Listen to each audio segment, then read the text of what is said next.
como já foi me apresentado, né, sou a doutora Silvana, eu sou a primeira mulher negra a presidir uma comissão na Ordem dos Advogados. E a Ordem dos Advogados tem 85 anos. Então, em 85 anos, agora que uma mulher negra vem presidir uma comissão. E uma pauta difícil, porque falar de igualdade, onde vivemos momentos tão difíceis, momentos desiguais. O Conselho Federal, preocupado com essa demanda, que é de conhecimento mundial, tanto que nós somos seguidores e adeptos do Pacto Global da ONU, e, como foi dito na mesa ainda há pouco, também nós estamos na década do afrodescendente, que é um reconhecimento da ONU em trabalhar de forma firme para que todos os países que se encontram em dificuldade nessa demanda, que é a desigualdade, que é um trabalho preocupado com os vulneráveis. E daí a gente vê que o vulnerável está na ponta da linha, que, como foi dito, é o índio, é o cigano, é o negro, que não tem acesso à educação, não tem acesso à dignidade da pessoa humana, que é o direito de ir e vir, de comer. Muitos estão em cárcere privado ainda hoje. Tem ser humano sendo vendido, como foi dito ainda há pouco, por R$ 2.500, não são nem dólares. É inaceitável esse momento que vivemos. Em 2000, na gestão de 2013 e 2016, o presidente Marcos Vinícius, com uma demanda um anseio popular, um clamor, procura da sociedade no Conselho Federal, ele deu posse para a primeira comissão da verdade da escravidão negra no Brasil. Por quê? Nós falamos ainda há pouco que nós não tivemos nenhum tipo de reparação, nós não conhecemos a nossa história, nós sabemos que a lei existe, mas elas não estão sendo cumpridas, o Estatuto de Igualdade não está sendo cumprido, a lei de cota não está sendo cumprida, a lei 10.639, onde diz que tem que ter o ensino da cultura afrodescendente nos bancos acadêmicos e escolares, também não estão sendo cumpridos. O que ele fez? Falou, olha, vamos estudar, vamos conhecer o nosso país, porque nós precisamos saber quem somos, quantos somos. Nós somos mais de 50% de população negra e afrodescendente declarada. Muitos não se enxergam como negros também. Então, se os negros realmente se enxergassem como negros, levantassem essa bandeira e dissessem, não, nós estamos aqui, com certeza passaria de 60% a 70% da nossa população negra no país. Porque no Paraná nós somos declarados 27%. Mas nós temos muito mais. Nós não enxergamos porque o local que transitamos não é o local onde o negro está. Porque o negro, infelizmente, no Paraná está na cozinha, está lavando o carro, manobrando o veículo, ele está no chão de fábrica, apertando parafuso e botão o dia inteiro. Ele não está nos locais de liderança, decisão. Isso não está, como foi dito ainda há pouco. O presidente Marcos Vinícius, nesse dia, ele disse que somos um só Brasil e queremos uma nação igual. Então, se nós queremos, é um direito nosso, nós temos que batalhar para isso. E o Conselho Federal ele tem trabalhado de forma aguerrida em relação a essa bandeira. Como eu disse ainda há pouco, eu tenho visitado vários quilombos pelo Brasil. Eu estive no Maranhão, e no Maranhão 80% da população é negra. Só que nos locais de poder eles também não se encontram. Infelizmente, ainda é o branco que decide a nossa vida. E eu digo isso não falando mal do branco, pelo contrário, eu acho que ele deve estar ali também. Mas nós negros temos que ter as mesmas oportunidades de ali chegar. E como nós chegamos? Nós temos que aprender, e não é fácil. Claro que eu tenho que começar como estagiário em uma grande empresa, de estagiário passar por um cargo mais elevado, desse cargo mais elevado, quiçá um dia chegar a uma direção. Agora, o que nós não podemos é proibir, é colocar obstáculos. De acordo com a nossa biotipo, de acordo com a nossa cor de pele, ser proibido de ter acesso a essa função. Isso não. E sim pelo conhecimento. Mas se nos der condições de aprendizado, com certeza ali nós chegaremos. Assim como estamos fazendo a duras penas. No Paraná, essa é a segunda gestão que nós temos da Comissão de Igualdade Racial. O que essa Comissão de Igualdade Racial faz? O mesmo que essa comissão agora aqui instaurada quer fazer. É fiscalizar, é incentivar, é criar políticas afirmativas para que os demais aqui cheguem. É passar conhecimento para os nossos pares. Porque nós temos muitos advogados na ordem, mas nós não temos censo, nós não sabemos como somos, e quantos somos, e onde estamos. E nós precisamos quebrar essas barreiras. Porque quando eu assumi a presidência da Comissão de Igualdade Racial, o presidente Noronha me disse, doutora, eu quero todos negros, inclusive no interior do Paraná. E foi um trabalho difícil, árduo, mas nós encontramos brilhantes advogados, doutores, mestre, pós-doc, professores universitários, concursos fora do Brasil, com livros publicados, doutor José Aparecido. Verdadeiras pérolas, obras, que infelizmente não chegam no comércio, não chegam às nossas mãos. Eu tenho orgulho de falar que nós somos 47 aguerridos advogados, que muitos estão aí agora no plenário, e que nem todos são brancos. Pelo contrário, nós temos que unir, nós temos que trocar informações.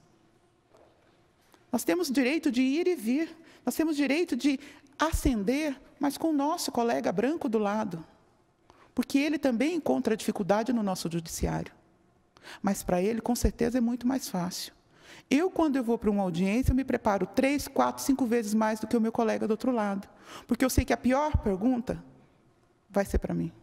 Que eu sei que aquele olhar que já encontrei em sala de audiência, dizendo, doutora, a senhora é advogada ou parte? Eu já tive casos de chegar, adentrar em sala de audiência, sendo autora, e o réu está sentado na cadeira do autor, e o advogado, o magistrado, da outra parte, diz, doutora, a senhora pode sentar aí mesmo. O meu cliente, vulnerável, já foi penalizado, e ainda tem que sentar na cadeira do réu? Nós não podemos aceitar, enquanto advogados, essa diferença. Nós temos que entender que nós estamos ali para galgar direitos alheios, além do nosso. E temos que estar muito bem preparados para isso, para não causar um prejuízo maior ainda do que a sociedade já impõe a essa pessoa, a esse cidadão. Nós temos que começar a entender que somos iguais e temos direitos e temos que galgar por esse direito. E a lei está aí para ser cumprida. Vim aqui para falar do advogado negro, mas antes de falar do advogado negro, nós temos que entender quem é esse negro, onde estão os negros, como o negro chegou na universidade, se ele consegue se manter na universidade. Da minha turma tinham 2 negros, então eu e mais uma. Eu não sei na turma dos doutores, que muitos disseram que tinha 1, 2. Agora tem um pouco mais, porque ainda consegue adentrar através da cota, do Enem. Só que, infelizmente, como eu disse ainda há pouco, não conseguem se manter ali. Porque não tem um auxílio digno para comprar um material digno para estudar, tem que ficar disputando livros não atualizados na biblioteca pública. Não tem roupa adequada para ir, porque nós somos ensinados que o advogado ele tem que ter uma boa apresentação e estar muito bem vestido. O que é ter uma boa apresentação e estar bem vestido? Nós temos que começar a pensar sobre esses conceitos. E o negro para chegar na advocacia? Eu já perdi a conta das vezes que eu tive que mostrar minha carteirinha. A senhora não está tão parecida com a foto como a senhora está hoje. Doutora, a senhora fica melhor de cabelo liso. A pessoa quer te julgar, quer te impor a forma de vestir, e ainda o que você deve falar. Que democracia é essa? Onde fica o princípio da dignidade da pessoa humana, que é o básico, o início de tudo? E nos cargos jurídicos ainda, que foi dito há pouco. Porque se eu sei que para advogar está difícil, imagina ser magistrado, desembargador e ministro. Que nós sabemos que é por merecimento ou tempo de exercício. Porque eu conheço juízes negros, advogados negros, que têm que entrar com demanda para conseguir a sua vaga que lhe é de direito em alguns tribunais. É inaceitável, um absurdo. Você, dentro da casa da democracia, onde era para demonstrar para a população que ali é feita a justiça, onde temos uma balança e essa balança está assim. Inaceitável. Falamos do negro, se nós olharmos a população negra nos presídios, aí sim nós veremos onde nós estamos. 61%, isso de 2004 a 2014, porque está para sair um novo índice agora, que vai ser assustador, que depois eu vou falar sobre o mapa da violência, que já saiu. 61% da população negra. E, pasmem, não tem acesso digno à justiça. Necessitamos de mais concurso público para defensores, isso é notório, todos sabem. Quem tem dinheiro dificilmente fica preso, a não ser agora com essa Lava Jato, que em alguns casos Ainda a gente vê que a pessoa tem dinheiro, mas consegue uma tornozeleira. Porque o pobre, preto da periferia não consegue. Tem pessoas que já teriam o direito de estar na rua. Não estou aqui dizendo que é certo ou errado, se ele fez ou não fez o crime, se ele cometeu. Não estou adendando na demanda dele, de forma alguma. Eu estou dizendo que, infelizmente, o negro, que é a maioria nos presídios, não tem acesso a uma justiça digna, justa. Ensino fundamental, curso superior, ou pós-graduação, ou doutorado, mestrado para o negro, isso é sonho. Se ainda há pouco os próprios juízes desse tribunal disseram que conhece 4 ou 5 juízes negros, desembargadores negros, imagina aquele que tem doutorado e mestrado, ou que fala mais de 1 ou 3 idiomas. Viajei 50 dias pela Europa, pelo doutorado, mês passado, e parecia que eu era a mega sena para eles, porque eles disseram que nunca viram advogado negro viajando, fazendo doutorado e conhecendo outros países. Participei da eleição da Alemanha e da Noruega e do plebiscito na Espanha, e eu fiquei maravilhada pela discussão, porque lá eles discutem plataforma de governo. Como é que o partido está pensando, como ele vai agir com a sociedade, se está de acordo com o meio ambiente, se está de acordo com a bandeira partidária do trabalho, se é bancária. Ninguém perguntou se ele roubava, se ele matava, se ele era gordo, baixo ou alto, se ele traía a esposa. Não escutei nenhum tipo desse discurso. E aqui, infelizmente, no Brasil, quando nós vamos discutir política, muitos não sabem nem o que cada partido significa e qual é a bandeira que ele defende. Levante a mão aqui quem já leu o estatuto de 3 partidos nossos brasileiros. Ninguém. Como é que nós vamos discutir política se são eles que aprovam as nossas leis, se nós não conhecemos nem a estrutura partidária de cada partido? Fica difícil para o advogado também, negro, nesse país, discutir política, discutir educação, se nós também não temos acesso a essa educação e não somos um povo politizado. Fica muito difícil. Nós estamos falando aqui, em relação aos presídios, ao cárcere, 55% da população que está ali tem de 18 a 29 anos. É justamente a massa que deveria estar produzindo para o nosso país. E no mapa da violência, o último que saiu agora, a cada 100 jovens negros que morrem por arma de fogo, por homicídio, 70 negros estão morrendo. Então, se nós temos uma fila de 100 jovens, que o IBGE entende que é de 15 a 29 anos, desses 100 jovens mortos, 70 são negros. Muitos dizem, doutores, que daqui a pouco nós não teremos negros. Se continuar matando esse genocídio que nós estamos no país, não teremos. Onde estão nossas políticas públicas de enfrentamento à droga, à prostituição, ao tráfico de pessoas? Temos que começar a pensar e refletir. Essa é a casa da democracia, sim. Porque a nossa massa, esse jovem de 15 anos, que é o nosso menor aprendiz, ou de 29, que estará produzindo com o nosso fundo de garantia, com o FAS, o Fundo de Amparo ao Trabalhador, com o nosso trabalho manual, tecnológico. Então, daqui a pouco, até as demandas no Justiça do Trabalho irão diminuir mesmo, porque não vai ter jovem trabalhando, não vai ter funcionário. Então, fica difícil não ter mão no mercado de trabalho também qualificada, porque ao invés de estar trabalhando, eles estão presos, ao invés de estar estudando, eles estão presos. Então, onde está o negro? Se não está invisível, escondido, podem ir em qualquer presídio que vai em Piraquara, que vocês terão acesso a muitos. No Paraná. No Paraná, como eu disse, nós somos 28%. Os casos de homicídios aqui, os negros, eles estão entre os 50%. Por mais que nós sejamos minoria aqui, nós somos 27%, nós estamos entre 50% em grau de homicídios. Então, algum número aí não está batendo, né? E 72% das mulheres que sofrem violência no estado do Paraná, elas são negras ou afrodescendentes, que daí envolve pardos, e nesse número também estão os índios e os ciganos, que entrariam os vulneráveis nessa carreira. Então, quer dizer que sim, violência doméstica, rua, ônibus, que nós temos casos aí de assédios em ônibus, ruas, então, no geral, 72% são mulheres. O índice é altíssimo. Se nós pensarmos que nós mulheres também, nós já somos maioria, então fica difícil, né, a situação da mulher. E a mulher negra sofre muito mais, como bem foi dito aqui, que nós temos uma pirâmide. No topo está o homem branco.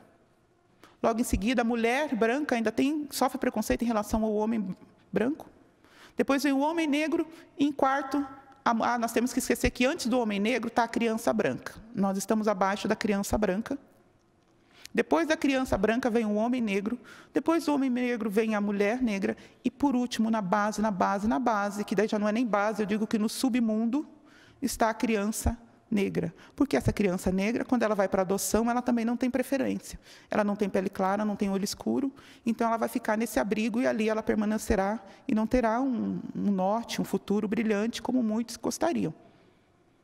Não terá boa alimentação, não terá boa educação, não terá referência, não terá formação de caráter, carinho, amor, não sabe o que é ter pai e mãe, irmãos. Então, nós vivemos num mundo difícil hoje, justamente para a criança negra. Temos que refletir sobre isso.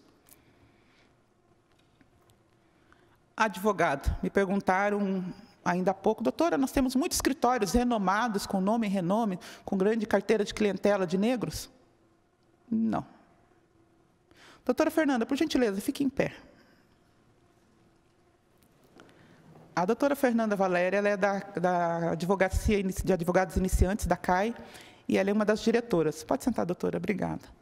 Olha que mulher linda, jovem advogada. E nós fazemos muito curso na ordem, justamente para que esses novos advogados que ali adentram não achem que é um bicho de 7 cabeças a advocacia. Pelo contrário, a advocacia é maravilhosa. Você tem um leque, uma gama de oportunidades gigantesca de construir uma carreira jurídica brilhante. Só que você tem que ter conhecimento. Você tem que ter em quem se espelhar. Você tem que ter um norte. Porque quando eu adentrei no curso de Direito, eu fazia engenharia e trabalhava no chão de fábrica em uma multinacional. Eu tenho 10 anos de Volkswagen. E eu comecei a fazer o curso de Direito porque eu fui em uma demanda trabalhista e ali estava o doutor Braulio, que então era São José dos Pinhais, Braulio Guzmão. E do outro lado estava a doutora Dulcinea e a minha advogada do lado. Tanto que o doutor Braulio ele me ajudou muito na monografia. Por que eu tenho que dizer isso? Nós temos que ter em quem se espelhar.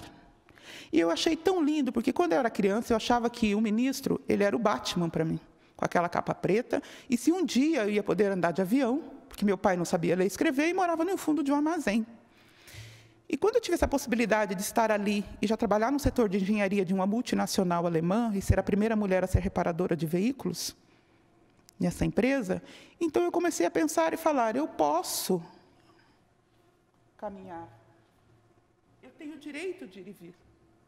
E, naquele momento, eu achei brilhante a postura daquele advogado ali, da outra parte, que hoje é minha parceira, colega de trabalho, e faz parte da comissão também, da advogada que ali estava me defendendo, e da postura desse juiz brilhante que ali estava. E disse, naquele momento, eu quero ser advogada. Porque eu posso fazer a diferença na vida de muitas pessoas aqui, como tem alguém que está fazendo na minha hoje. Pleiteando um direito que é meu e que não estou tendo.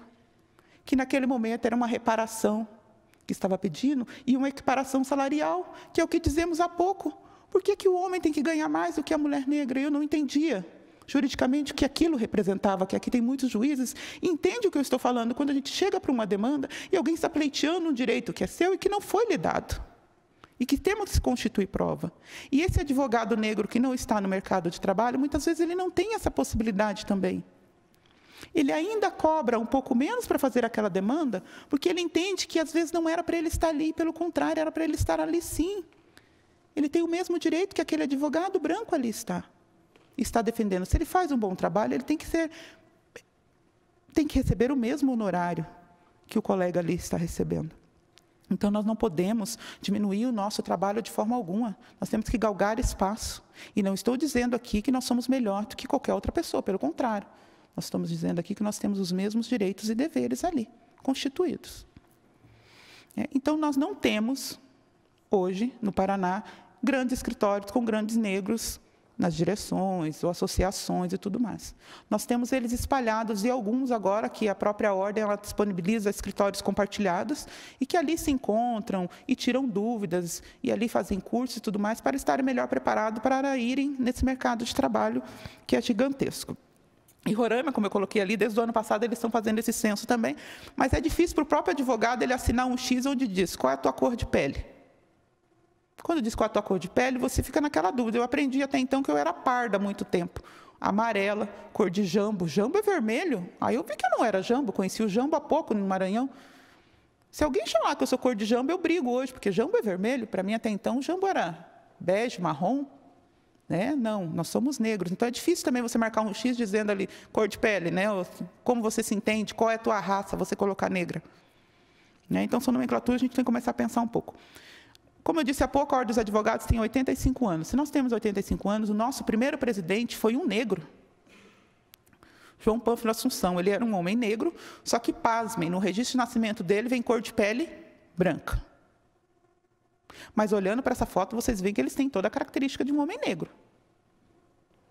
E conversando com os familiares que, né, ainda existe... Ele era negro, é mais ou menos a história que a doutora colocou ainda há pouco, que não é o Joaquim Barbosa, que é o primeiro presidente, tem esse, né, ministro, e teve esse outro que também ele raspava a cabeça para não mostrar o cabelinho ali e mostrar, né, mudar. Muitos até usavam maquiagem, base também, para demonstrar que não era tão, né, tão claro. Então, ele era um advogado, ele fez parte da Academia de Letra. Se eu tenho que falar do homem negro e do advogado negro no Paraná, começamos por ele. Nasceu em Curitiba. Foi casado com uma artista. Ele foi um dos fundadores do Instituto. Muitos aqui conhecem já todos os presidentes que passaram pelo Instituto Paranaense. E o Instituto tem uma representatividade, uma força muito grande no estado do Paraná. Ele foi o fundador do curso de Direito na Universidade Federal. Então, nós temos uma história rica, sim, de pessoas negras aqui no Paraná. Nós temos que falar disso. Nós somos invisíveis. Não, nós existimos, nós estamos aí, ó. Como é que alguém faz um trabalho espetacular, fica mais de 15 anos na frente do Instituto Paranaense da Advocacia?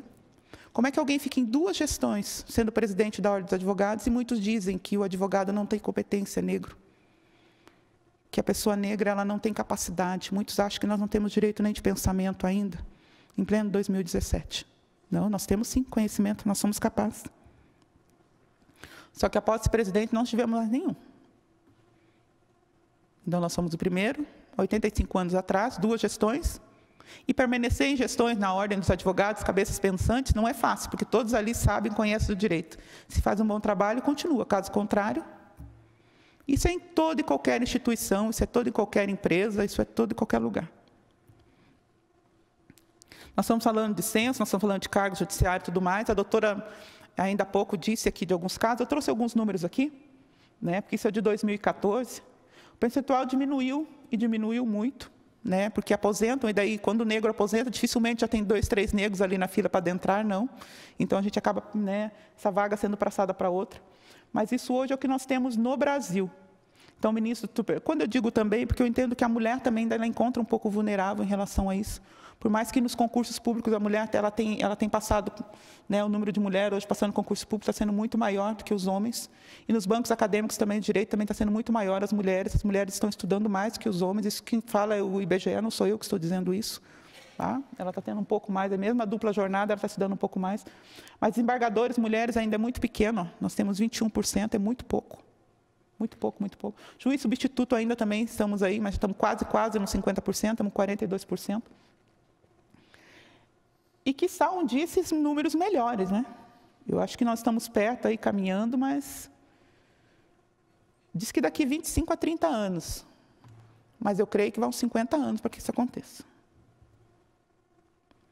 Desde 1955 não houve evolução. Esse número está certo, tá? Eu consultei umas 500 vezes para ver se em 1955 não estava errado, mas é isso mesmo, 1955. Tá? Porque daí a gente pega ali magistrado negros, pardos, indígenas. Então, é um número muito distante. Muito, muito distante. É algo para se pensar. A carreira do magistrado é maravilhosa, é brilhante, eu acho muito bonita. A do advogado também, porque nós temos um leque muito grande, né, um mercado muito grande ali para a gente poder exercer a nossa profissão. Primeiro grau, a doutora falou ainda há pouco, eu trago o índice ali que é para ficarmos horrorizados. 0,01% indígenas. E eles já estavam aqui quando nós chegamos, né? Imagine nós que fomos trazidos, arrancados de nossa casa. Não sabemos nem de onde viemos. Se foi Congo, Nigéria, Cabo Verde, nós não sabemos de onde viemos, né? E eles aqui já estavam. Pardos, 14%, porque é mais fácil falar que eu sou parda do que falar que eu sou negra. E negro, 1,04%. Tribunais superiores, então, esse número cai, diminui muito. Por isso que muitos, doutora Milena, responderam que não encontram juízes, magistrados, promotores, e não encontram. Eu fico tão feliz quando eu vou fazer uma audiência ali, encontro 1, 2 juízes pelos corredores, porque ali eu me vejo. Não que com os demais não, pelo contrário, claro que eu respeito o encontro e vejo. Mas eu sinto aquele orgulho de dizer, poxa, ele chegou, nós também podemos chegar. Poxa, ele chegou, o meu irmão, o meu par também pode chegar. Indicação para 5º Constitucional, daqui a pouco eu vou dizer, porque é um pedido da Comissão de Igualdade Racial. Eu entendo que nós temos que ter negros também indicado ao 5º Constitucional. Se ele chegar, será por merecimento, por conhecimento. Agora, tem que ser lhe dado pelo menos a oportunidade. Agora, nem a oportunidade de ter, fica difícil. Joaquim Barbosa, mas ainda há pouco a doutora trouxe ali, que agora nós temos o Pedro Lessa, né, alguma coisa assim, nesse sentido. Vou pesquisar um pouco mais sobre a vida dele também. Porque ministras eu coloquei porque nós não temos nenhuma ministra negra ainda. Temos que indicar, temos que fazer assim com que esses nomes apareçam, porque nós temos escritoras, advogadas brilhantes por esse mundo afora, por esse Brasil afora, que têm que ser reconhecidas também.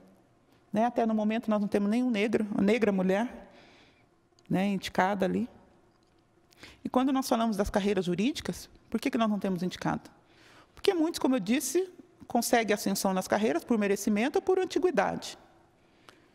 Ainda há pouco eu disse que eu conheço juízes, promotores, que tiveram que entrar com demanda para que seus direitos fossem adquiridos. Agora, imagine, se o desembargador e o ministro têm que adentrar com uma demanda para conseguir evolução no seu quadro de carreira, imagina o pobre coitado que está no final da linha, na ponta, que não tem conhecimento jurídico, que não sabe ler e escrever, porque nós temos um índice altíssimo de analfabetismo no Brasil ainda. Ou aquele que não tem direito a uma alimentação digna. Ou aquele que dá o cobertor para o filho e dorme com frio. Como é que ele vai chegar lá? Fica difícil. Né? Nós sabemos que ministros são indicações, nós sabemos que para desembargador, merecimento e antiguidade, nós sabemos tanto sobre isso. E na advocacia não é diferente, porque o advogado iniciante, quando ele chega, ele também não tem conhecimento de como funciona. Muitas vezes ele não fez estágio, ele não sabe como se portar em uma audiência, e ele acaba causando prejuízo ao teu cliente. Então, ele tem que se estudar, sim, ele tem que se alimentar de conhecimento, ele tem que se abastecer, sim, ler muito, estudar muito, porque quando você vai preparado, e o juiz, o magistrado, o desembargador, ele sabe quando o advogado está preparado ou não. Ele sabe quando o advogado conhece o processo ou não. E isso pesa muito e pesa na hora de uma decisão. Porque você pode atrapalhar e muito o teu cliente se você não estiver ali preparado e não conhecer o teu processo.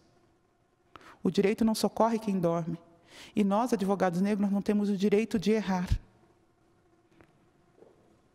Porque se erra, vem os comentários, foi dito ainda há pouco.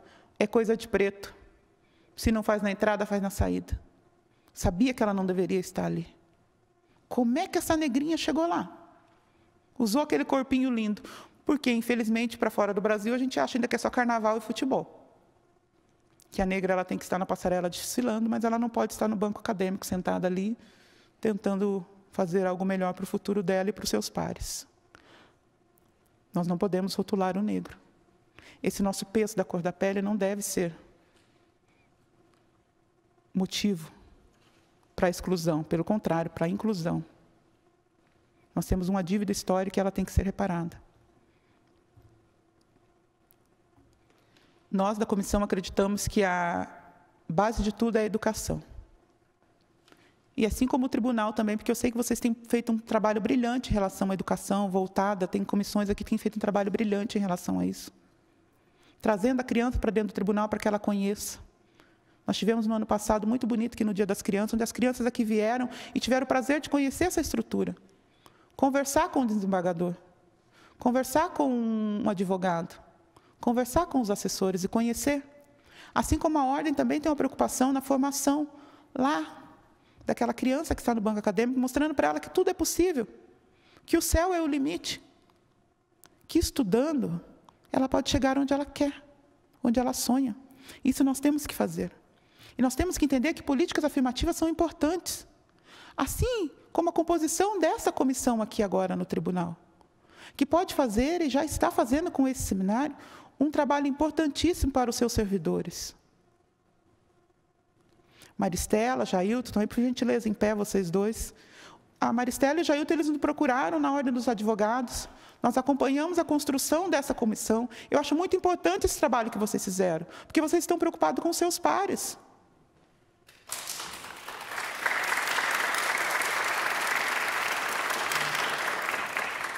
Nós temos que estar preocupados com os nossos pares, com os nossos irmãos, com a sociedade. Porque quando acontece algo de ruim na nossa família, a dor é grande. Quando acontece com o vizinho, é mais ou menos. Quando acontece com um terceiro que você não conhece, parece que ela não existe. Nós temos que parar de pensar dessa forma e sermos egoístas. Porque a violência está solta, a intolerância está solta. E assim como acontece com o meu vizinho, pode uma hora acontecer na minha família, na minha casa. Temos que ser solidários ao sofrimento do próximo. Membros da comissão, estamos falando do advogado negro, Comissão de Igualdade Racial. Disse que eram 47 membros. Muitos ali, 16 são os primeiros advogados ali da família, 16. Ainda é um índice alto. Curso superior, 26. Então, você imagina a alegria. Eu fui a primeira na minha família a ter um curso superior. O meu pai faleceu antes, ele não sabia ler e escrever. Eu vou me emocionar. Mas, assim, foi uma alegria muito grande, porque hoje a minha irmã também é advogada. E uma brilhante advogada. Eu leio as petições dela e eu vejo como se fossem pérolas. Um português maravilhoso. Fundamentação. Jurisprudências. Sabe, ela pesquisa, ela estuda. Porque ela me diz, eu quero ser exemplo para os demais. Demonstrar que nós somos capazes. Uma jovem advogada consegue reformas de acordo. Ganha todas? Não, mas ela tenta. É isso que nós temos que fazer, Brasil, tentar, não desistir. E o exemplo vem de casa, vem do berço. Não estou falando, não estou dando lição de moral, só estou dizendo que todos nós podemos. Basta querer e ser dada a oportunidade. Porque muitas vezes queremos, mas não sabemos o caminho, não é nos dada a oportunidade, não sei como chegar. Nós temos que dividir o conhecimento, porque aqui estamos de passagem. Nós iremos aposentar um dia, se não mudar de novo essa presidência, né, que acho que daí eu não aposento mais.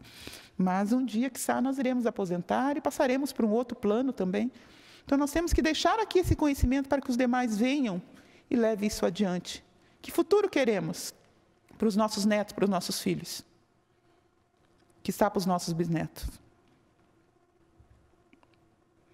Esse plano de igualdade racial que eu disse ainda há pouco que nós iremos defender no dia 8, e já convidei ali várias pessoas ali aguerridas para estarem ali, porque o nosso Conselho Pleno da Ordem dos Advogados, ele também é branco. Mas ele entende que nós precisamos fazer, sim, políticas afirmativas para a inclusão do negro advogado dentro das carreiras da ordem. Nós temos que ter negro advogado conselheiro. Nós temos que ter negro advogado na diretoria. E quando eu digo isso, não é autopatrocínio, não é porque eu, Silvana, quero estar lá, pelo contrário. Eu quero me identificar. Olhar na sala do Conselho Pleno e ter pelo menos 4, 5, 6, 7, 8, 10 de 100. Nem isso nós temos. Já estou caminhando para o fim. Essa foto nós estivemos aqui no dia da composição da comissão. A desembargadora Neide não está, porque a senhora tinha que dar continuidade nos trabalhos, e nós tiramos ali na frente, no hall do Pleno. E foi maravilhoso, foi uma vitória. Como eu disse no início, quando o ministro Barroso, Roberto Barroso, colocou a mão em meu ombro e disse, doutora Silvana, eu nunca imaginei que há 10 anos nós estaríamos tendo vitórias tão importantes dentro do Supremo Tribunal, eu me senti ali a pessoa mais feliz do mundo, mas não foi porque ele me disse isso. Foi pelo fato de eu estar junto com ele, construindo uma história diferente para o nosso povo, que é o direito de vagas no concurso público. Não que nós precisamos de esmola, pelo contrário. Assim como nos países mais desenvolvidos, como Estados Unidos e outros, a cota foi necessária para uma reparação. É um princípio, nós não queremos a cota ad eterno de forma alguma. Mas se não fizermos algumas políticas afirmativas, nós nunca chegaremos. E aqui vocês estão dando um passo gigantesco, quebrando paradigmas e servindo de exemplo para os demais tribunais do Brasil. Tanto que Minas e Rio também quer constituir essa comissão lá. Eu parabenizo, doutora Neide, pela postura, pela defesa que a senhora fez naquele dia, que nós nos emocionamos, nós não batemos palma, porque a gente saberia que ia interferir, né, na sua colocação naquele momento. Doutor José Aparecido, parabenizo, e fico feliz em saber que daqui 1 mês ou 2 contarei com o senhor na Ordem dos Advogados também, sendo um brilhante advogado, assim como você tem sido um brilhante juiz, porque eu entendo que nós temos que continuar essa caminhada e demonstrar que tudo é possível naquele que se dedica, naquele que estuda, naquele que se abastece de conhecimento. Tivemos a conferência estadual da advocacia, e por que eu trouxe essa foto? Ali nós estamos com Flávia Piovesan, Igor, são pessoas ícones dos direitos humanos, e foi a primeira vez que teve uma negra relatora. Eu estou ali sentado fazendo a relatoria desse painel. E o painel foi enriquecedor porque falou justamente sobre as políticas afirmativas do nosso Brasil, a desigualdade, a intolerância, os crimes de ódio. Então foi maravilhoso, e o tema era justamente isso, justiça em crise. Novos rumos para a democracia, que é o que nós queremos, novos rumos para a democracia. Nós vamos fazer, sim, uma democracia diferente, mas que funcione, que dê acesso a todos, não essa aparente que hoje existe. Caminho para o fim, justamente dizendo ali que o racismo é um fenômeno, nós sabemos que ele é. Nós temos que deixar claro que racismo é crime inafiançável, que se alguém diz que o teu cabelo é bombril, que você é macaca, que você é um pote de piche, que aqui você não deveria estar, ele tem que ser punido. Se alguém te diminui em relação à tua religião, em relação à tua aparência, isso é crime, sim, isso tem que ser punido. E a partir do momento que nós tivemos punições severas, e não dizer que é mero aborrecimento, ou fazer com que vire um juizado especial e dar uma cesta básica, porque essa pessoa que cometeu esse crime vai cometer novamente, saindo da audiência, dizendo, você continua sendo macaca, e uma cesta básica para mim não é nada, uma multa para mim de 2, 3 salários não é nada. Então, nós temos que conscientizar essa pessoa, dizendo que é muito sim, que é crime e ela tem que ser punida. Nós teremos um país melhor, um país mais igual, que é o que nós pleiteamos. E nós entendemos que nós temos que estar em todos os espaços, não só de poder, porque nós não queremos dizer que nós não devemos lavar o carro, nós devemos lavar o carro, e lavar bem lavado. Mas nós temos que ter o direito de estar sentado em uma cadeira, em uma presidência de uma multinacional, e fazer um trabalho bem feito, sim, porque nós temos competência para isso. Tá? Agradeço a oportunidade, tá? Eu sei que já delonguei um pouco mais no horário do almoço, estou à disposição depois para qualquer questionamento. Obrigada.